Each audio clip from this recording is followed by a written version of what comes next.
Magandang umaga. Ayan, samahan niyo nga pala ako guys sa puntang Dupigot. Ayan, so nandito nga pala ako sa bus. And then, pupunta tayo sa Yunus MRT. Yun yung pinakamalapit na MRT station dito guys, malapit sa bahay namin. So pagdating ko nga dito sa MRT guys, dumating ka agad yung train. And then, papunta nga tong Jukon. So that means, nadaan to ng city kung saan tayo pupunta at kikitain natin si Rana.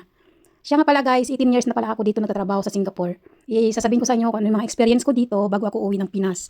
So first time na amo ko guys is Chinese. So actually mabait naman sila mag-asawa. Yung pinakaano lang talaga dito yung mga lula. Kailangan nyo silang pakisamahan. May ibang lula rin na salbahe, may ibang lula rin na okay naman. Kasi yung first na lula ko ay talaga namang napakasalbahe niya at saka nangaano siya, nagduduro siya at saka hindi ka talaga niya papakainin. So ito nga pala yung yung train na sinakyan ko guys is wala na palang maupuan, puro standing position pero okay lang. Gusto ko naman talaga dito nakatayo lang dito sa sa may sulok. Yan. So back tayo doon sa sa dati kong amo. Yan 10 months lang ako doon guys, hindi talaga ako nakatagal. Actually 3 times ako nagpaalam sa kanya na ibalik niya ako sa agency. Dito nga pala sa Singapore guys, kung hindi niyo magustuhan yung mga amo nyo, pwede kayong mag-request na ibalik kayo sa agency para makahanap kayo ng bagong employer. Pero depende pa rin yan sa mga maano na amo mo. Kung papayagan kayo, may ibang amo na salbahe na bigla na lang nilang dalhin sa airport, pauwiin ka ng Pinas, no? Pero kung gusto mong talaga makahanap ng ibang amo, Dito na nga ako sabihin guys mo na lang sa kanila na kitain si kailangan Rana. mong ayaw mo gusto mo magagamit tayo ng hagdanan kasi matagtag na rin yung so yun ang nangyari sa akin guys, tatlong exercise na rin beses dito. ko nagpaalam sa amo ko na Hindi naman siya masyadong balik ako sa hagdanan agency. dito. Actually ayaw rin naman kasi Pwede gusto nila or dahil after very working nga daw ako. Yun naman ang kailangan talaga nila kasi dito sa Singapore guys, kung sa HDB or mga condo or hindi naman malalaking bahay is isa lang talaga yung katulong all around, di ba? So kailangan kayanin nyo yung huwag kayong ma-depress, no? Yung kailangan nyo pa rin makipag-usap sa mga pamilya nyo sa Pilipinas kung kung nalulungkot kayo kasi ang naranasan ko kasi noon walang cellphone. Nung 2009 bawal ang cellphone doon, bawal din yung makipag-usap ka sa baba sa mga katulong, di ba? Ganun ang mga amo noon. Ayaw nila yung ganun yung tapos hindi ka kung lalabas ka man sasamahan ka ng matanda. Kaya yung matanda ko noon na na lola, hindi talaga kami magkasundo. Grabe siya ang ugali niya talaga, as in pangit talaga ugali niya.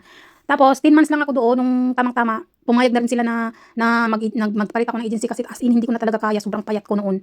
Nung pumunta ako ng Singapore is ilang kg ba ako noon? 48 kg nung 29 years old pa yata ako nung time na yun. Basta may talaga, may laman-laman nung katawan ko. Tapos nung nasa kanila na ako, nag-lose weight ako ng 10 kg. Grabe, sobrang payat ko nung nandun ako sa kanila. Kasi ang daming trabaho, tapos anong oras na natutulog, tapos gigising ng madaling araw. Parang alas 4 yata o 4:30 yung gising ko noon. And then, wala pa akong sariling kwarto noon. As in, okay lang naman sa akin. Kasi tayo naman Pilipino, sanay tayo, di ba, na wala tayong sariling kwarto, kahit saan naman tayo matulog. Kasi sanay tayo sa Pilipinas. Pero yung tratuhin tayo ng hindi maganda, yun ang talagang hindi ko talaga kaya.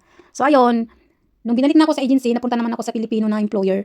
So, doon naman 6 months lang ako. Okay naman yung Pilipino ko na employer, kaya lang madada lang talaga siya masyado. Gusto niya araw-araw kung akyatin yung mga kabinet, yung mga lagayan ng mga, iba, yung kaakit mo lang tapos ipapaakyat sa'yo ulit. Parang hirap yung ganun, nakikisama ka na nilinis mo na, papalinis pa sa'yo na talagang as in makikita niya na umakyat ka. Samantalang ginawa mo naman yung dapat. Tapos yun, alaga ng mga bata, luto, linis, laba, plancha, yung mga ganun, yung sundo ng alaga, yun ang pinakaano ko doon, yung sundo talaga ng alaga kasi nga 'di ba wala nga sila, may trabaho yung Pilipina and then yung Chinese ko rin amo may trabaho din. So kailangan gawin mo talaga lahat yung mga trabaho na na kaya mo at saka paggabi okay lang naman doon kasi yung pagdating naman sa tulog, sama-sama kayo ng mga bata at saka wala rin sariling kwarto, wala na ako sariling kwarto doon.